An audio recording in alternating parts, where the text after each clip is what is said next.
নমস্কাৰ সকলোকে। আশা কৰোঁ সকলো ভালে আছে। আজি মই জ্যোতিষৰ আন এটা ভিডিঅ' লৈ আপোনালোকলৈ আগবাঢ়ি আহিছোঁ। আজি যোনটো ভিডিঅ' হ'ব, সেই ভিডিঅ'টো মই আচলতে যোনটো নৱতাৰা চক্ৰ আমাৰ জ্যোতিষত ব্যৱহাৰ কৰা হয়, তাৰ বিষয়ে অলপ আলোচনা কৰিম। তো ভিডিঅ'টো আৰম্ভ কৰোঁ। সকলোকে জয় শ্ৰীকৃষ্ণ। আজি যোনটো ভিডিঅ' আমি কথা পাতিম যে নৱতাৰা চক্ৰ কিয় ব্যৱহাৰ কৰা হয় জ্যোতিষত। নৱতাৰা চক্ৰত 9টা তৰাৰ কথা কৈছে, যোনকেইটা হৈছে জন্ম, সম্পদ, বিপদ, শ্লেষ্ম, প্ৰত্যাৰী, সাধক, বাধক, মিত্ৰ আৰু পৰম মিত্ৰ। এই 9টা তৰাৰ কথা কোৱা হয়।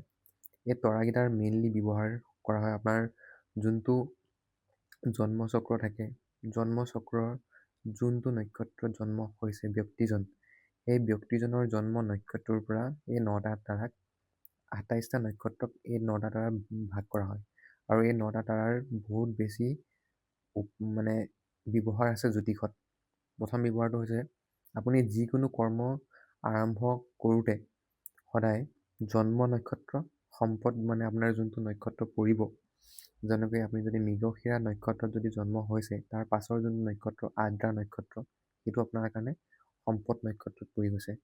তেনেকৈ বাকী নক্ষত্ৰকেইটা তাৰপিছত একেলেঠাৰে যাব। যেনেকৈ 1 নম্বৰ নক্ষত্ৰত যদি যেনেকৈ অশ্বিনী নক্ষত্ৰত যদি জন্ম হৈছে, তেতিয়াহ'লে তাত 2 নম্বৰ নক্ষত্ৰ আপোনাৰ সম্পদ, 3 নম্বৰটো বিপদ, তেনেকৈ নক্ষত্ৰবিলাক 9টা ভাগত ভাগ কৰা হৈছে। আমি যিকোনো কাম বা যিকোনো ইনভেষ্টমেণ্ট আমি যদি কিবা কিনিব বিচাৰিছোঁ বা কিবা ল'ব বিচাৰিছোঁ, তেতিয়াহ'লে আমি সেই যোনটো সম্পদ তাৰা পৰিব, সেই সম্পদ তাৰাৰ দিনা আমি কৰিব পাৰোঁ।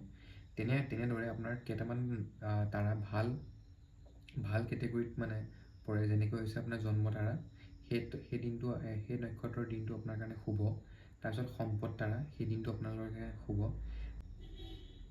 তাৰপিছত সাধক আৰু মিত্ৰ আৰু পৰম মিত্ৰ, এইকেইটা তাৰাক আপোনাৰ শুভ কেটেগৰীত মানে অনা হৈছে। আপোনালোকে সদায় মনত ৰাখিব যে আপোনালোকৰ জন্মৰ তাৰাটোৰ পৰা মানে যোনটো জন্ম নক্ষত্ৰ, সেই নক্ষত্ৰৰ পৰা আপোনালোকে সদায় এটা হৈছে বিপদ নক্ষত্ৰ, এটা হৈছে প্ৰত্যাৰী, এটা হৈছে বাধক। এইকেইটা নক্ষত্ৰ আপোনালোকে ইউজ নকৰিব। মানে এই নক্ষত্ৰকেইটাত আপোনালোকে কোনো কাম, কোনো কৰ্ম আপোনালোকে নল'ব।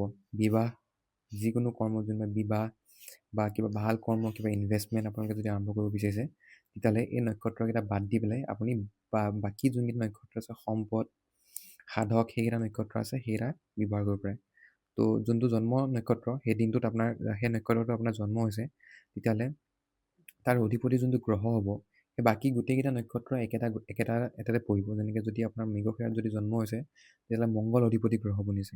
তেতিয়াহ'লে আপোনাৰ যিমানো বাকী মংগলৰ অধিপতি নক্ষত্ৰ থাকিব, সেই গোটেইকেইটা আপোনাৰ কাৰণে জন্ম হ'ব। যেনেকৈ আপোনাৰ যদি অশ্বিনী নক্ষত্ৰটো আপোনাৰ কেতু নক্ষত্ৰ যদি আপোনাৰ জন্ম হৈছে, তেতিয়াহ'লে আপোনাৰ যিমানো কেতু নক্ষত্ৰ থাকিব, গোটেইকেইটা আপোনাৰ জন্ম তাৰাতে ভিতৰতে পৰিব। তাৰপিছত যেনেকৈ আপোনাৰ সম্পদ তাৰাত যোনটো পৰিব, যেনেকৈ আপোনাৰ যদি ৰাহু নক্ষত্ৰত যদি আপোনাৰ সম্পদ তাৰা পৰিছে, তেতিয়াহ'লে যোনবিলাক নক্ষত্ৰ আছে স্বাতি, আদ্ৰা, সেইবিলাক গোটেইকেইটা নক্ষত্ৰ আপোনাৰ ৰাহু আণ্ডাৰত পৰে। আৰু সেই নক্ষত্ৰকেইটাত আপোনাৰ সম্পদ মানে কিবা ইনভেষ্টমেণ্ট আপোনালোকৰ কাৰণে ভাল হ'ব। সেই তেনেদৰে আৰু যোনটো বিপদ নক্ষত্ৰ পৰিব, সেই নক্ষত্ৰটো সদায় আপোনালোকৰ কাৰণে বেয়া হ'ব। আৰু তাৰ অধিপতি গ্ৰহৰ মানে যোনটো লৰ্ড হ'ব, মানে অধিপতি গ্ৰহ হ'ব, সেই গ্ৰহটোৰ যিমানো নক্ষত্ৰ পৰিব, সেইকেইটা আপোনাৰ কাৰণে বেয়াই হ'ব।